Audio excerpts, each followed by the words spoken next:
Friends, welcome to Yazhini kitchens. இன்றைக்கி நான் ragi biscuit தாங்க செய்ய போகிறேன். வீட்லேயே சிம்பிளாக செய்யலாங்க.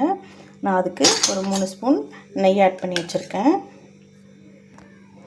நெய் கூடவே நான் 1 கப் நாட்டு சக்கரை சேர்த்துக்கிறேன். நல்லா மிக்ஸ் பண்ணி விட்டுக்கலாம். கொஞ்சம் கொஞ்சமாக தண்ணி ஊற்றி நல்லா மிக்ஸ் பண்ணி விட்டுக்கலாம். 1 கப் கேழ்வரகு மாவு ஆட் பண்ணிக்கிறேன். 1 கப் கோதுமை மாவு ஆட் பண்ணிக்கலாம். ஒரு பிஞ்ச் சால்ட் போட்டு நல்லா மிக்ஸ் பண்ணி விட்டுக்கலாங்க.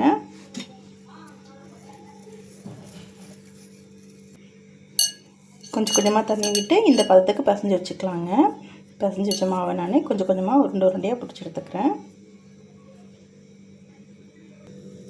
நம்ம குட்டி குட்டியாக பிடிச்சி வச்சுருந்த உருண்டையை இந்த மாதிரி தட்டிட்டு நம்மளுக்கு பிடிச்ச ஷேப்பில் நம்ம கட் பண்ணி எடுத்துக்கலாம்.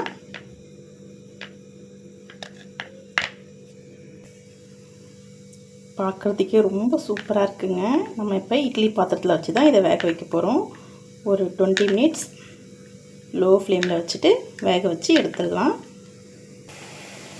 இட்லி தட்டில் வேக வைக்க போகிறோம். கொஞ்சம் கொஞ்சமாக நல்லெண்ணெய் ஆட் பண்ணிக்கலாம் எல்லா குழியிலையும்.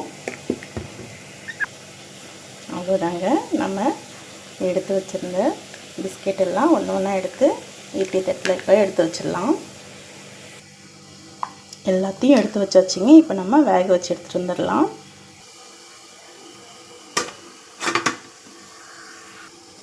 தேர்ட்டி மினிட்ஸ் அடுப்பு லோ ஃப்ளேமில் இருக்கட்டும்.